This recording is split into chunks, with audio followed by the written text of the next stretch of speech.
স্বাগত নিউজ 24 রাত 10টার সংবাদের সাথে আছি আমরা দুজন, আমি তাবাসসুম আহমেদ এবং আমি ফারনেজ জুই। শিরোনাম জানাচ্ছিলাম, এবারে পুরো সংবাদ। ডেস্টিনি কিংবা যুবকের যা সম্পদ রয়েছে তা দিয়ে গ্রাহকের 60% পর্যন্ত পাওনা মেটানো সম্ভব বলে মনে করেন বাণিজ্যমন্ত্রী। তবে ডেস্টিনি, যুবক, ই ভ্যালি কিংবা ই অরেঞ্জের মতো কেউ যাতে গ্রাহক ঠকানোর নতুন ফাঁদ তৈরি করতে না পারে সেজন্য সরকার কঠোর অবস্থানে রয়েছে বলেও জানান তিনি। রাজধানীতে এক অনুষ্ঠানে বাণিজ্যমন্ত্রী ইঙ্গিত দেন প্রয়োজনে আইন সংস্কারের। সুলতান আহমেদ জানাচ্ছেন বিস্তারিত। নামধারী কয়েকটি ই-কমার্স প্রতিষ্ঠানে বিনিয়োগ করে লাখ লাখ গ্রাহক এখন দিশেহারা। কদিন পর রাজপথে নেমে আন্দোলন করতেও দেখা যাচ্ছে ক্ষতিগ্রস্ত বিনিয়োগকারীদের। ইভ্যালি, ই অরেঞ্জের মালিকরাও রয়েছে কারাগারে। অন্যদিকে ডেস্টিনি কিংবা যুবকের সম্পদ সরকারের জিম্মায় রয়েছে বহু বছর ধরেই। নামধারী এসব প্রতিষ্ঠানগুলোর প্রতারণার ধরন নতুন হওয়ায় প্রচলিত আইনে এর বিচার সম্ভব কিনা তা নিয়ে চলছে জল্পনা কল্পনা। শনিবার সিপিডি আয়োজিত এক ভার্চুয়াল সংলাপে আইনজীবী ও বিশেষজ্ঞরা বলেন, আন্তরিকতা থাকলে প্রচলিত আইনেই বিচার করে গ্রাহকের টাকা ফিরিয়ে দেওয়া সম্ভব। আমি মনে করি সরকারের আগ বাড়িয়ে ইন্ডাস্ট্রির ডিমান্ডের এগেইনস্টে কিংবা ইন্ডাস্ট্রির চাওয়ার এগেইনস্টে নতুন আইন করা উচিত না, নতুন রেগুলেটরি কমিশনও করা উচিত না। তবে রোববার রাজধানীর প্রতিযোগিতা কমিশনে ইআরএফ আয়োজিত এক অনুষ্ঠানে বাণিজ্যমন্ত্রী বলেন, ফাঁক-ফোকর বন্ধে প্রয়োজনে আইন সংস্কার হবে। এই 4-5টা বা 10টা বা 20টা কোম্পানির জন্য 30,000 এই সবাইকে আমরা কিন্তু বিপদে ফেলতে চাই না। তবে এই ধরনের যেন না হয়, এই জন্য আমাদের অর্থ মন্ত্রণালয়ের সাহায্য দরকার, বাংলাদেশ ব্যাংকের সাহায্য দরকার, আইনি প্রক্রিয়ায় আনতে হবে, ডিজিটাল ল যেটা সেটাকে শক্তিশালী করতে হবে, নতুন আইন করে হলে পদের করতে হবে। এ সময় বাণিজ্যমন্ত্রী আরও বলেন, হাইকোর্ট ও আইন মন্ত্রণালয় চাইলে ডেস্টিনি যুবকের সম্পদ বিক্রি করে গ্রাহকের 50 থেকে 60% দায় শোধ করা সম্ভব। তাদের যে সম্পদ রয়েছে সেই সম্পদের দাম অ্যাপ্রিসিয়েট হয়েছে, অনেক বেশি বেড়েছে। প্রপারলি বিক্রি করে দেওয়া যায় তাহলে অন্তত আমার ধারণা যে 50 থেকে 60% মানুষকে কিন্তু যারা ক্ষতিগ্রস্ত তাদেরকে দেওয়া যাবে। কিন্তু সেটা আমরা চাইলেই পারবো না, আদালত সেটা মানতে হবে। তবে ঠিক কবে নাগাদ এসবের বাস্তবায়ন সম্ভব সেই ব্যাপারে সুস্পষ্ট কিছু বলেননি বাণিজ্যমন্ত্রী। অনুষ্ঠানে বাণিজ্যমন্ত্রী অনলাইনে অর্ডার করে তার নিজের তিক্ত অভিজ্ঞতা তুলে ধরেন। আমি মন্ত্রী, আমারই যদি করুণা থাকে তাই। সুলতান আহমেদ, নিউজ 24, ঢাকা। প্রধানমন্ত্রীর জন্মদিনকে কেন্দ্র করে মহাপরিকল্পনা সাজাচ্ছে স্বাস্থ্য সেবা বিভাগ। 28 সেপ্টেম্বর থেকে শুরু হবে দেশব্যাপী ভ্যাকসিনের বিশেষ ক্যাম্পেইন। ওই দিন টিকা পাবেন অন্তত 80 লাখ মানুষ। রোববার এক প্রেস ব্রিফিংয়ে একথা জানান স্বাস্থ্যমন্ত্রী। একই দিন থেকে হযরত শাহজালাল আন্তর্জাতিক বিমানবন্দরে চালু হবে বিদেশগামীদের করোনা পরীক্ষা। সেই সাথে কোভ্যাক্স থেকে কাল আসছে ফাইজারের টিকা। রিশাদ হাসান জানাচ্ছেন বিস্তারিত। দেশের বিপুল সংখ্যক জনগোষ্ঠীকে টিকার আওতায় আনতে মহাপরিকল্পনা হাতে নিয়েছে স্বাস্থ্যসেবা বিভাগ। 28 সেপ্টেম্বর প্রধানমন্ত্রী শেখ হাসিনার জন্মদিন উপলক্ষে হাতে নেওয়া হয়েছে এই কার্যক্রম। এই দিন সকাল 9টা থেকে শুরু হবে টিকা প্রয়োগের বিশেষ ক্যাম্পেইন। লক্ষ্যমাত্রা 80 লাখ মানুষকে টিকা প্রয়োগ। সারা দেশের সকল ইউনিয়ন, পৌরসভা ও সিটি কর্পোরেশনের ওয়ার্ডে দেওয়া হবে করোনা টিকা। স্বাস্থ্যমন্ত্রী জানান, অগ্রাধিকার পাবেন বৃদ্ধ, নারী ও দুর্গম এলাকার মানুষ। 40 ঊর্ধ্বে জনগোষ্ঠীকে অগ্রাধিকার দেওয়া হবে এবং ক্যাম্পেইন শুরুতে প্রথম 2 ঘন্টায় আমরা 50 ঊর্ধ্ব বয়স্ক জনগোষ্ঠীর নারী এবং শারীরিক প্রতিবন্ধীদেরকে আমরা ভ্যাকসিন দেব। স্বাস্থ্য অধিদপ্তরের অতিরিক্ত মহাপরিচালক জানান, যারা টিকা নিবন্ধন করে অপেক্ষমান আছেন তাদেরই দেয়া হবে এই টিকা।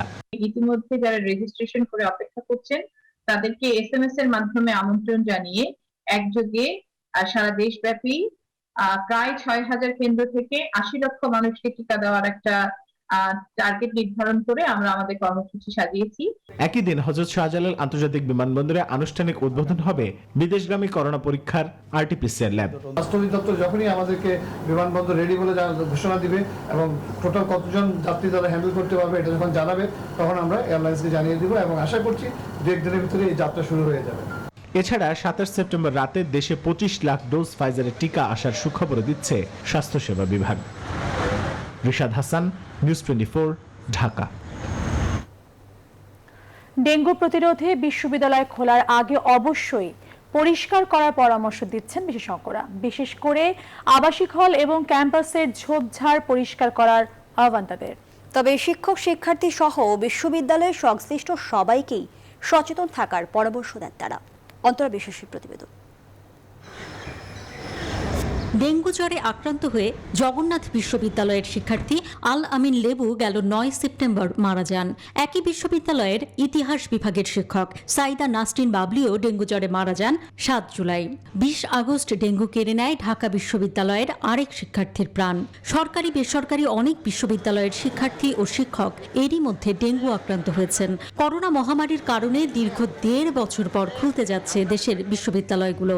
বিশ্ববিদ্যালয় খোলার আগে ডেঙ্গু রোধে বিশেষ সতর্কতা অবলম্বন করার পরামর্শ সংশ্লিষ্টদের। প্রত্যেকটা হল প্রভু সাহেব এবং প্রত্যেকটা ইনস্টিটিউটের প্রত্যেকটা বিভাগের যারা দায়িত্বে আছেন তারা যদি তাদের নিজস্ব বিভাগ, নিজস্ব ইনস্টিটিউট, নিজস্ব হল এবং ক্যাম্পাসের বিভিন্ন জায়গায় যদি তারা পরিষ্কার পরিচ্ছন্ন রাখার জন্য, যেখানে পানি জমে আছে অথবা যেখানে ময়লা আবর্জনা আছে সেই জায়গাগুলো পরিষ্কার পরিচ্ছন্ন করার জন্য দায়িত্ব নেন। বাচ্চাদেরকে তোলার আগে রুমগুলোতে আমাদেরকে স্প্রে করতে হবে এবং আশেপাশে যাতে ময়লা আবর্জনা না থাকে সেই জন্য বিশ্ববিদ্যালয় এবং কলেজ প্রশাসন যারা আছেন তাদেরকে কিন্তু আবার নজর দিতে হবে। এবছর ডেন3 ভাইরাসে আক্রান্ত হচ্ছেন অধিকাংশ ডেঙ্গু রোগী। ডেঙ্গুর ভয়াবহতাও বেশি, তাই বিশ্ববিদ্যালয়ের শিক্ষার্থীদেরও সচেতন থাকার পরামর্শ চিকিৎসকদের। বিশ্ববিদ্যালয়ের ছাত্রছাত্রীরা যারা হলে বসবাস করবেন তাদের প্রতি আমাদের অনুরোধ থাকবে যে আপনারা আপনার নিজের কক্ষের আশপাশে যেন কোথাও পানি জমে না থাকে এবং অন্য বসবাসকারী যারা আছেন, বিভিন্ন সময় আমরা দেখেছি যে প্লাস্টিকের বোতল, প্লাস্টিকের কাপ, মগ, খাবারের কন্টেইনার, নানান রকমের জিনিসপত্র কিন্তু আমরা দেখেছি যে হল থেকে বিভিন্ন জায়গা থেকে ফেলে দেওয়া হয়। সেখানে বৃষ্টির পানি জমে সেখানে এডিস মশা ডিম পারবার একটি ক্ষেত্র তৈরি হয়। তো ওই জায়গাটিতে আমরা যদি একটু মনোযোগ দিই তাহলে কিন্তু এডিসের বংশ বৃদ্ধিটাকে ঠেকিয়ে দেওয়া যায়। বিশ্ব স্বাস্থ্য সংস্থার রিপোর্ট অনুযায়ী সারা বিশ্বে প্রতি বছর 10 কোটি থেকে 40 কোটি পর্যন্ত মানুষ ডেঙ্গু রোগে আক্রান্ত হন আর মারা যান 7 লাখের বেশি মানুষ। 2019 সালে দেশে ডেঙ্গু মারাত্মক আকার ধারণ করে। 2020 সালে ডেঙ্গু নিয়ন্ত্রণে ছিল। এবছর ডেঙ্গু আক্রান্তের সংখ্যা বেড়েই চলেছে। অন্তরা বিশ্বাস, নিউজ 24, ঢাকা। পরিবহন নেতাদের সাথে বৈঠকের পর ব্রিফ করছেন স্বরাষ্ট্রমন্ত্রী আসাদুজ্জামান খান কামাল। দর্শক, আমরা সরাসরি চলে যাচ্ছি তার বাসভবনে। সম্মতিক্রমে তারা একটা নির্ধারণ করেছে ওই সার্ভিস চার্জের বেশি কাউকে চাঁদা মানে অতিরিক্ত সার্ভিস চার্জ নিতে দেওয়া হবে না। এটা আমরা লক্ষ্য রাখবো এবং নির্দিষ্ট জায়গা থেকে এই সার্ভিস চার্জ আদায় হবে। রাস্তাঘাটে দাঁড়া করিয়ে কোনো সার্ভিস চার্জ আদায় হবে না। তবে ট্রাক আর কাভার্ড ভ্যানের সেটা অনেক ডিস্ট্রিক্টেই কাভার্ড ভ্যান এবং ট্রাকের টার্মিনাল নেই কিংবা স্ট্যান্ড নেই, নির্দিষ্ট স্ট্যান্ড নেই। সেটা তারা সিদ্ধান্ত করবেন আমাদের জেলা পুলিশের সঙ্গে সমন্বয় করে যে একটা ভালো জায়গায় যেখানে নাকি কোনো হবে না, কোনো যানজট সৃষ্টি হবে না, এই সমস্ত জায়গা সিলেক্ট করে তারা প্রত্যেক ডিস্ট্রিক্ট একটি করে জায়গা নির্ধারিত করবে। সেই জায়গার থেকে এই ট্রাক এবং প্রাইম মুভার এই যে বড় বৃহদাকার যানগুলোর ওই পরিবহনের জন্য শ্রমিকদের যে সার্ভিস চার্জ সেটা সেখান থেকে আদায় করবে। মাননীয় মন্ত্রী, এখানে তাদের যে 10 দফা দাবির প্রথম দিকে খসড়ায় লেখা আছে সড়ক দুর্ঘটনায় 302 ধারায় হওয়া সকল হত্যা মামলা প্রত্যাহার করতে হবে। এইটা নিয়ে আসলে যদি একটু মন্তব্য করতেন। এটা নিয়ে দীর্ঘ আলোচনা হয়েছে। এখানে আলোচনার মাধ্যমে তারা যে দাবিটা তুলেছে, যদি কেউ ইচ্ছা করে কেউর উপরে গাড়ি চালিয়ে দেয় সেইটা তো অবশ্যই 302-তে যাবে। 302-এর আগে এই মামলাটি 302-এর আগে তারা পুলিশের যেন ইনকোয়ারিটা সঠিকভাবে করে তারপরে কনভার্ট করে, এইটাই ছিল তাদের দাবি। সেটা আমরা বিবেচনা করেছি। Thank you.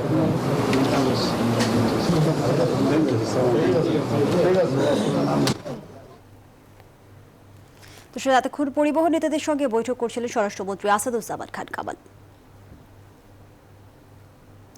দীর্ঘ 1.5 বছর পর খুলেছে ঢাকা বিশ্ববিদ্যালয় গ্রন্থাগার। রোববার সকাল 10টা থেকে গ্রন্থাগার খুলে দেওয়ার পর ফটকে অন্তত 1 ডোজ করোনা টিকার প্রমাণপত্র ও বিশ্ববিদ্যালয়ের পরিচয়পত্র দেখিয়ে গ্রন্থাগারে প্রবেশ করেন শিক্ষার্থীরা। তবে গ্রন্থাগারের বাইরে থেকে কোনো বইপত্র নেওয়া যাচ্ছে না।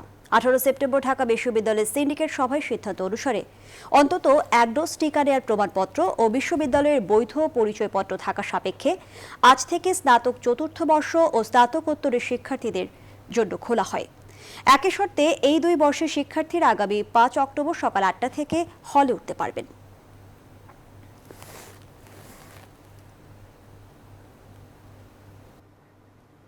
এবারে করোনা আপডেট।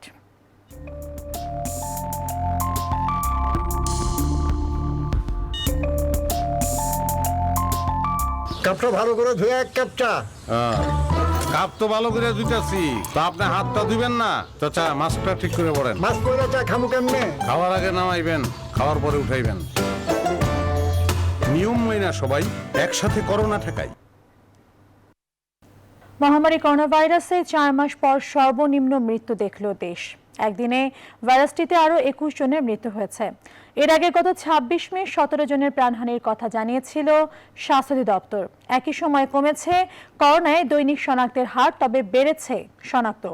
রবিবার স্বাস্থ্য অধিদপ্তরের সংবাদ বিজ্ঞপ্তিতে আরও জানানো হয়, একদিনে নতুন করে করোনা আক্রান্ত শনাক্ত হয়েছে 980 জন। একদিনে করোনায় রোগী শনাক্তের হার নেমে এসেছে 4.41%। এখন পর্যন্ত দেশে মোট করোনা শনাক্ত হলেন 15,51,351 জন। এদের মধ্যে মারা গেছেন মোট 27,414 জন।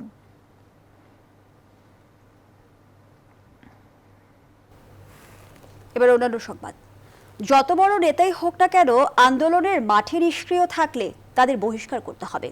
দলের শীর্ষ নেতাদের কাছে মতবিনিময় সভায় এই প্রতিশ্রুতি চেয়েছেন নির্বাহী কমিটির সদস্যরা।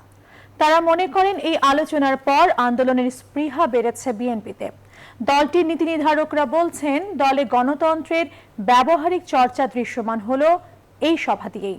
আগামী 1 মাসে এমন একাধিক মতবিনিময় সভা হবে বলেও জানান তারা। তহিদ শান্তর প্রতিবেদন। 3 দিন করে 2 দফায় মোট 6 দিনের মতবিনিময় সভায় আগামী দিনের করণীয় নিয়ে আলোচনা করেছেন বিএনপি নেতারা। এই সভার আয়োজন ছিল ব্যাপক। অংশ নেন দলের স্থায়ী কমিটির সদস্য, ভাইস চেয়ারম্যান ও উপদেষ্টারা। যোগ দেন সম্পাদক মণ্ডলী, নির্বাহী কমিটির সদস্যরা। অংশ নেওয়া নির্বাহী কমিটির সদস্যরা বলছেন, অতীতে কোনো নেতার আন্দোলনের সক্রিয়তা নিয়ে প্রশ্ন উঠেছিল। এ নিয়ে ভারপ্রাপ্ত চেয়ারম্যানের সঙ্গে খোলামেলা আলোচনা হয়েছে তাদের। এই আন্দোলন সংগ্রামে যারা সক্রিয় ভূমিকা পালন করবে না, তাদের ব্যাপারে দল যাতে ব্যবস্থা গ্রহণ করে এবং এই আন্দোলন সংগ্রাম সফল করা এটা কোনো ব্যক্তির বিষয় নয়, এটি কোনো দলের বিষয় নয়। এই গুরুত্বপূর্ণ ভূমিকা যদি একজন রাজনৈতিক নেতা বা কর্মী পালন না করে, তার বিরুদ্ধে দলীয় ব্যবস্থা গ্রহণ করা উচিত। যাদেরকে সময় দেওয়ার পরে তারা ব্যর্থ, তারপরেও সময় দেওয়ার পরে ব্যর্থ, তাদেরকে আর পরীক্ষা করার মতো সময় আমাদের হাতে নাই। সুতরাং তাদের বিরুদ্ধে ডিসিশন অবশ্যই দল নেবে। এই বিষয়কে আমলে নিয়ে আগামীতে যে কোনো সংগঠনের কমিটি গঠনে গণতান্ত্রিক চর্চা নিশ্চিত করা হবে। এই সভায় এই সিদ্ধান্ত হয়, জানান স্থায়ী কমিটির এই সদস্য। তো এই যে আলোচনাগুলো উনি করছেন তৃণমূল পর্যায় থেকে শুরু করে এবং কেন্দ্রীয় কমিটির সদস্যের সাথে, এর চেয়ে বড় গণতন্ত্র একটা পার্টিতে আছে কিনা আমার জানা নেই, কারণ আমি ছোটবেলা থেকে পার্টি করে বড় হয়েছি। তো আমি তো এরকম খোলামেলা আলোচনা তো আমি দেখি নাই। তার অর্থটা কি, বিএনপিতে গণতন্ত্র আছে। আগামী 8 অক্টোবর পেশাজীবীদের নেতা এবং পেশাজীবী সংগঠনের কর্মীদের সঙ্গে আনুষ্ঠানিক মতবিনিময় সভার আগেই 27 সেপ্টেম্বর আইনজীবী এবং 29 সেপ্টেম্বর শিক্ষক, প্রকৌশলী, চিকিৎসক সহ অন্য পেশাজীবীদের সঙ্গে ঘরোয়াভাবে বৈঠক সেরে নেওয়ার প্রস্তুতি চলছে বলেও জানান নেতারা। তৌহিদ শান্ত, নিউজ 24, ঢাকা। রোহিঙ্গা ইস্যু জিয়ে রেখে সরকার বহির্বিশ্বের সহমর্মিতা কুড়াতে চায় বলে অভিযোগ করেছেন বিএনপি মহাসচিব মির্জা ফখরুল ইসলাম আলমগীর। তিনি মনে করেন, প্রধানমন্ত্রীর এই সফরে কোনো অর্জন নেই বাংলাদেশের। রোববার সকালে জাতীয়তাবাদী কৃষক দলের নতুন কমিটির সদস্যদের নিয়ে শেরেবাংলা নগরে প্রয়াত রাষ্ট্রপতি জিয়াউর রহমানের সমাধিতে শ্রদ্ধা জানান বিএনপি মহাসচিব। পরে তিনি এই অভিযোগ করে বলেন, এই সফরে বাংলাদেশের জন্য আন্তর্জাতিক মহল থেকে কিছুই আনতে পারেননি প্রধানমন্ত্রী। রোহিঙ্গা ইস্যুকে নিয়ে এখন পর্যন্ত প্রধানমন্ত্রী বলুন বা সরকার বলুন, তারা কোনো ইতিবাচক ভূমিকা পালন করেনি। এখন পর্যন্ত শুধু রোহিঙ্গা ইস্যু নিয়ে তারা সমস্ত দেশগুলো সফর করেনি, বিশেষ করে যারা স্টেক হোল্ডার্স আছে এই দেশগুলো, যেমন চীন, আপনার ভারত, তাদের কাছে তারা এখন পর্যন্ত দিতে পারেন। এই ইস্যুটা জিয়ে রেখে তারা একটা আন্তর্জাতিক যে সুবিধা, সেই সুবিধাগুলো গ্রহণ করার চেষ্টা করতে চায় পশ্চিমা বিশ্বে। আওয়ামী লীগ সাধারণ সম্পাদক ওবায়দুল কাদের বলেছেন, বিএনপি আবারও জ্বালাও পোড়াও করার পায়তারা করলে তার দাঁত ভাঙা জবাব দেওয়া হবে। দলের কেন্দ্রীয় কার্যালয়ে প্রধানমন্ত্রী শেখ হাসিনার জন্মদিন উপলক্ষে আয়োজিত এক আলোচনা সভায় সিনিয়র নেতারা বলেন, পেছনের দরজা দিয়ে বিএনপির ক্ষমতায় যাওয়ার স্বপ্ন পূরণ হবে না। শাহ আলী জয়ের রিপোর্ট। দলীয় সভাপতির জন্মদিন উপলক্ষে বঙ্গবন্ধু এভিনিউয়ে এই আলোচনা সভার আয়োজন করে আওয়ামী লীগের ত্রাণ ও সমাজ কল্যাণ উপকমিটি। সভায় দলটির কেন্দ্রীয় নেতারা বলেন, শেখ হাসিনার নেতৃত্বে বাংলাদেশ যখন দুর্বার গতিতে এগিয়ে যাচ্ছে, তখন উন্নয়নকে প্রশ্নবিদ্ধ করতে অপপ্রচার চালাচ্ছে বিএনপি। শেখ হাসিনার নেতৃত্বে এই উন্নয়ন অগ্রগতি এরা তারা সহ্য করতে পারে না।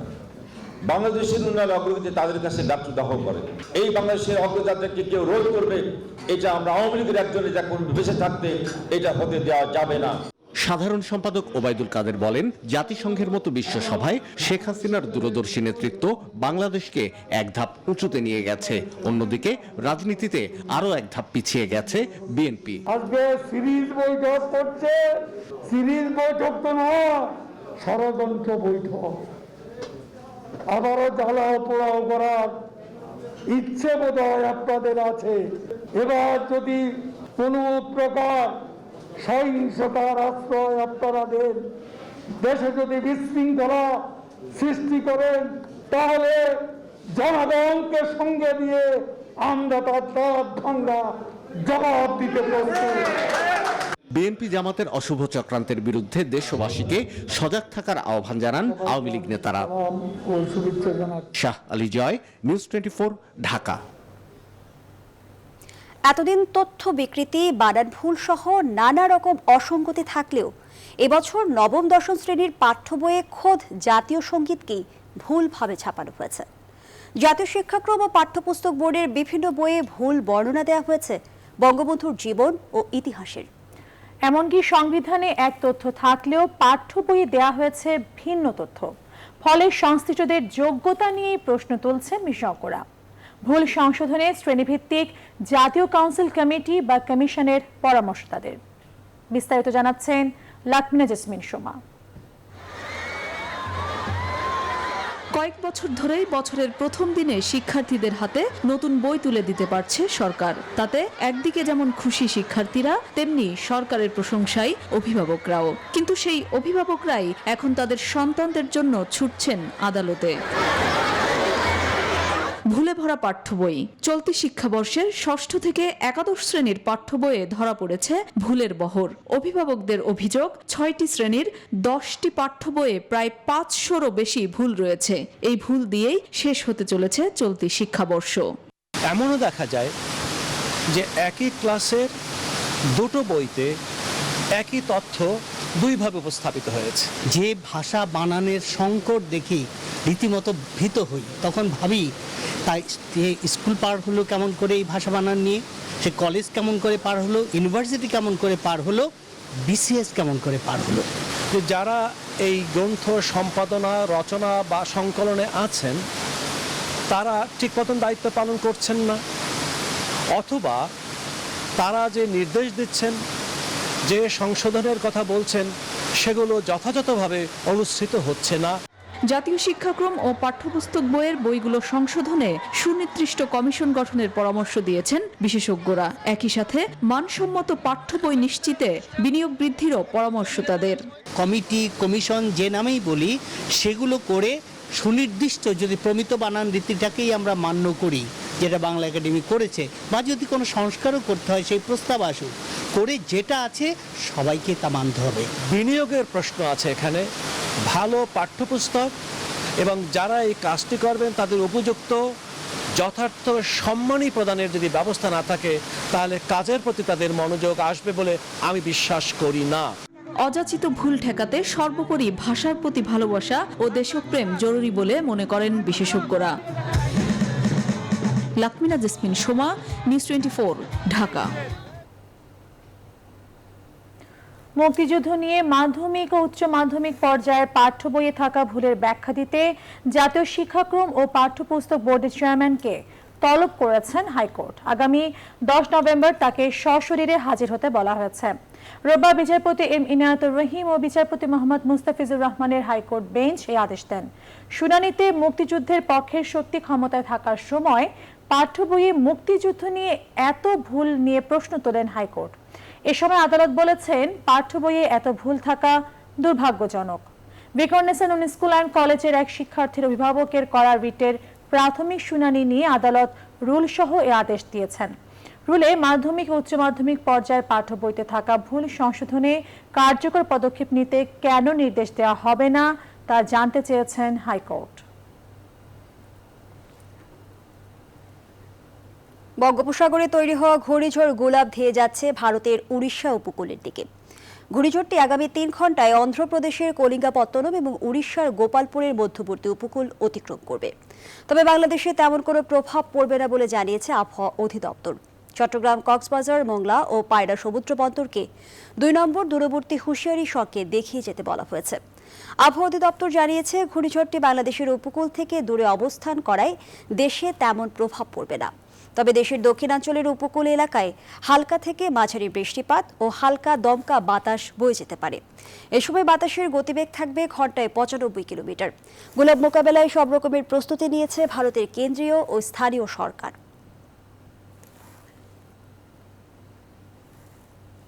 ভারতের অন্ধ্রপ্রদেশে ওটা আজকে বিকাল নাগাদ আসার সম্ভাবনা আছে, কিন্তু বাংলাদেশে কোনো প্রভাব তেমন করবে না, তেমন বলবেন। রাজধানীতে হালকা গুড়ি গুড়ি হালকা বৃষ্টি হবে রাজধানীতে, বিশেষ করে খুলনা থেকে একটু আছে, ওইখান থেকে একটা ডেন্স ক্লাউড আছে, ওইখানে কিছু থান্ডারিং হবে এবং বৃষ্টি হওয়ার সম্ভাবনা আছে। এবার আন্তর্জাতিক প্রসঙ্গ। জার্মানিতে অনুষ্ঠিত হচ্ছে 20তম জাতীয় নির্বাচন। স্থানীয় সময় সকাল 8টা থেকে শুরু হওয়া এই ভোট গ্রহণ চলেছে বিকেল 6টা অর্থাৎ বাংলাদেশ সময় রাত 10টা পর্যন্ত। 16টি অঙ্গরাজ্যে একযোগে ভোট গ্রহণ হয়েছে। এর মধ্য দিয়ে দীর্ঘ 16 বছরের অ্যাঙ্গেলা ম্যার্কেলের শাসনের সমাপ্তি ঘটতে যাচ্ছে। জার্মানরা পেতে যাচ্ছে নতুন চ্যান্সেলর। এদিকে নির্বাচনকে কেন্দ্র করে দেশ জুড়ে বিরাজ করছে উৎসবের আমেজ। নির্বাচনে মোট ভোটার 6,40,00,000। স্বাস্থ্যবিধি মেনে নিজের পছন্দের প্রার্থীকে ভোট দিয়েছেন ভোটাররা।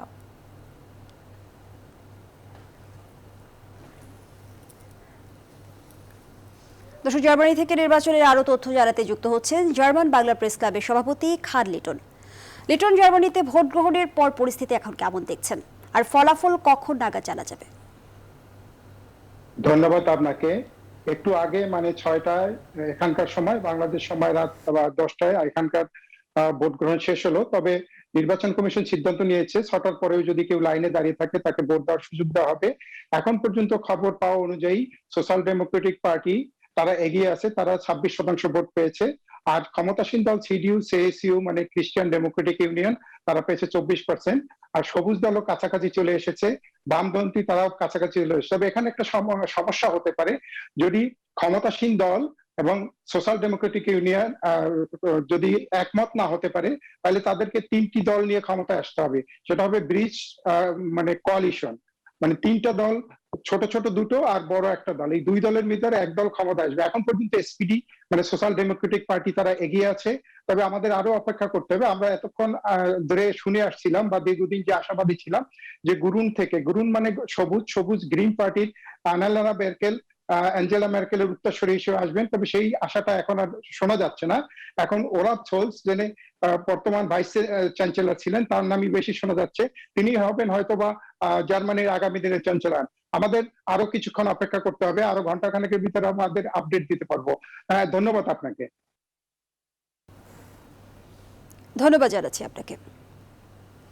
দর্শক, জার্মান থেকে নির্বাচনের খবর জানাচ্ছিলেন জার্মান বাংলা প্রেস ক্লাবের সভাপতি খান লিটন। দেশের প্রথম পূর্ণদৈর্ঘ্য অ্যানিমেশন চলচ্চিত্র মুজিব আমার পিতা মুক্তি পাবে 1 অক্টোবর। এর আগে 28 সেপ্টেম্বর প্রধানমন্ত্রী শেখ হাসিনার 75তম জন্মদিন উপলক্ষে রাজধানীর বসুন্ধরা সিটির স্টার সিনেপ্লেক্সে হবে প্রিমিয়ার। দুপুরে বসুন্ধরা সিটির স্টার সিনেপ্লেক্সে আয়োজিত সংবাদ সম্মেলনে এই কথা জানান তথ্য প্রযুক্তি প্রতিমন্ত্রী জুনায়েদ আহমেদ পলক বলেন, প্রধানমন্ত্রী শেখ হাসিনার লেখা বই শেখ মুজিব আমার পিতা অবলম্বনে তৈরি করা হয়েছে পূর্ণদৈর্ঘ্য দ্বিমাত্রিক এই অ্যানিমেশন চলচ্চিত্রটি। নাইমাল জিকোর প্রতিবেদন। সেই ছোট থেকেই ছিলেন নির্ভীক, দয়ালু। দুরন্ত সেই শিশুটি কৈশোরে পা রাখতেই নিজেদের অধিকার নিয়ে কথা বলতে শুরু করে। ছোট ছোট অধিকার আদায়ের মধ্য দিয়ে একসময় দেশের ও দেশের মানুষের অধিকার নিয়ে চিন্তা শুরু করেন, যুক্ত হন রাজনীতির সঙ্গে। আর সেই মানুষটি হলেন বঙ্গবন্ধু শেখ মুজিবুর রহমান। তোমার নাম কি বাবা? শেখ মুজিবুর রহমান। 1991 সালে প্রধানমন্ত্রী শেখ হাসিনার লেখা শেখ মুজিব আমার পিতা বইটি অবলম্বনে এই অ্যানিমেটেড চলচ্চিত্রটি তৈরি করা হয়েছে, যাতে প্রধানমন্ত্রী শেখ হাসিনার স্মৃতিতে পিতা ও বঙ্গবন্ধুর জীবন ফুটে উঠেছে। বঙ্গবন্ধুর শৈশব কৈশোর রাজনৈতিক যে দর্শন, এটা বিশ্লেষণ করা তার কন্যা জননেত্রী শেখ হাসিনার থেকে ভালো আর কেউ করতে পারবে না, এবং সেই কারণেই জননেত্রী শেখ হাসিনার নিজের লেখা গ্রন্থ অবলম্বন করে আমরা এই চলচ্চিত্র নির্মাণ করেছি। প্রায় 2 কোটি টাকা ব্যয়ে আইসিটি মন্ত্রণালয়ের অর্থায়নে সোহেল মোহাম্মদ রানার পরিচালনায় 50 মিনিটের এই চলচ্চিত্রটি মুক্তি পাবে 1 অক্টোবর। আর অর্ধেক টিকিট মূল্যে এই চলচ্চিত্রটি দেখতে পারবেন দর্শক। উদ্দেশ্য ছিল যে বঙ্গবন্ধুর শৈশব কৈশোর তারুণ্য রাজনৈতিক ব্যক্তিগত পারিবারিক জীবনকে আমাদের শিশু কিশোরদের কাছে তুলে ধরা এবং তাদেরকে বঙ্গবন্ধুর আদর্শে অনুপ্রাণিত করা। ঢাকা সহ দেশের বিভিন্ন সিনেপ্লেক্স ও সিনেমা হলে চলচ্চিত্রটি মুক্তি পাবে। এরপর মুজিব ভাই নামে বঙ্গবন্ধুর রাজনৈতিক জীবন নিয়ে আরও একটি চলচ্চিত্র নির্মাণের পরিকল্পনা করছে আইসিটি মন্ত্রণালয়। নাইম আল চিকো, নিউজ 24, ঢাকা। দেশের প্রত্যেকটি উপজেলায় একটি করে ফায়ার সার্ভিস স্টেশন প্রতিষ্ঠা করা হবে। সে লক্ষ্যে কাজ চলমান রয়েছে বলে জানিয়েছেন স্বরাষ্ট্রমন্ত্রী আসাদুজ্জামান খান কামাল। রোববার সকালে মিরপুরে ফায়ার ব্রিগেডের 41তম অফিসার্স ফাউন্ডেশন কোর্সের সমাপনী কুচকাওয়াজ অনুষ্ঠানে যোগ দিয়ে একথা জানান তিনি। বলেন, ফায়ার সার্ভিস এখন আর শুধু দমকল বাহিনী নেই, অগ্নি নির্বাপন থেকে শুরু করে যে কোনো দুর্যোগেই মানুষের পাশে দাঁড়াচ্ছে তারা। ফায়ার ব্রিগেডকে বিশ্বমানের বাহিনী করার কাজ চলছে বলেও জানিয়েছেন মন্ত্রী। অনুষ্ঠানে 41তম ব্যাচের চৌকস সদস্যদের হাতে পদক তুলে দেন তিনি।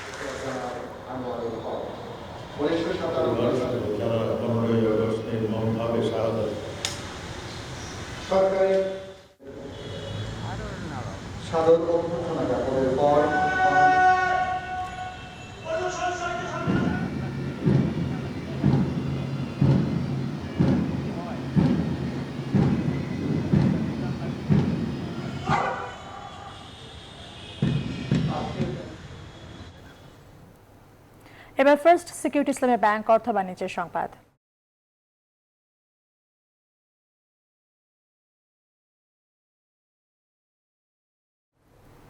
সোনার বাংলা ইন্স্যুরেন্সের 21তম বার্ষিক সাধারণ সভা ভার্চুয়ালি অনুষ্ঠিত হয়েছে। সভায় সভাপতিত্ব করেন কোম্পানির ভাইস চেয়ারপারসন মোহাম্মদ মোতালেব হোসেন।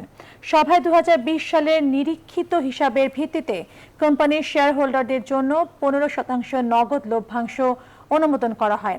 সভায় অংশগ্রহণ করেন কোম্পানির পরিচালক কৈলাস চন্দ্র বারোই, মিস্টার গঙ্গাচরণ মালাকার, আলহাজ মোহাম্মদ রুহুল আমিন সহ আরও অনেকে। এবার news 24 sports. Bangladesh cricket board BCB নির্বাচনের মনোনয়নপত্র দাখিলের দিন সোমবার। মিরপুরে বিসিবি কার্যালয়ে সকাল 11টা থেকে বিকেল 5টার মধ্যে মনোনয়নপত্র জমা দেবেন প্রার্থীরা। 3 ক্যাটাগরিতে অনুষ্ঠেয় এই নির্বাচনে 23 পরিচালক পদে মোট 32 জন প্রার্থী মনোনয়নপত্র সংগ্রহ করেছেন।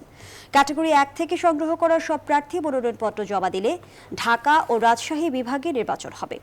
এছাড়াও বাকি 2 ক্যাটাগরিতেই হবে নির্বাচন। তাহলে এবার পরিচালক পদে নির্বাচন করে আসতে হবে বর্তমান বোর্ড সভাপতি নাজমুল হাসান পাপনকেও।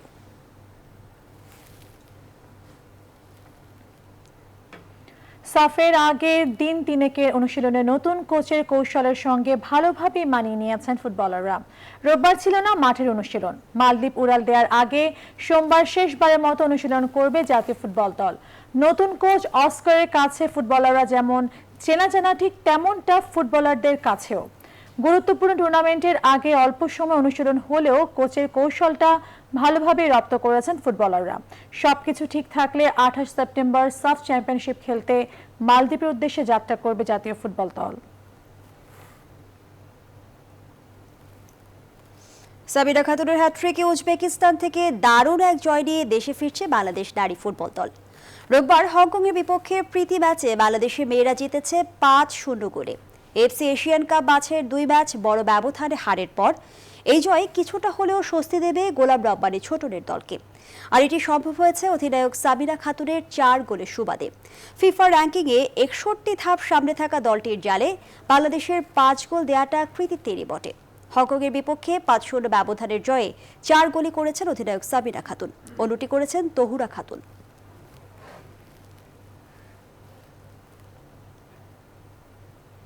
নিউজ 24 10টার সংবাদ এ পর্যন্তই। আরো খবর ও বিশ্লেষণ জানতে ভিজিট করুন www.news24bd.tv। ধন্যবাদ সবাইকে।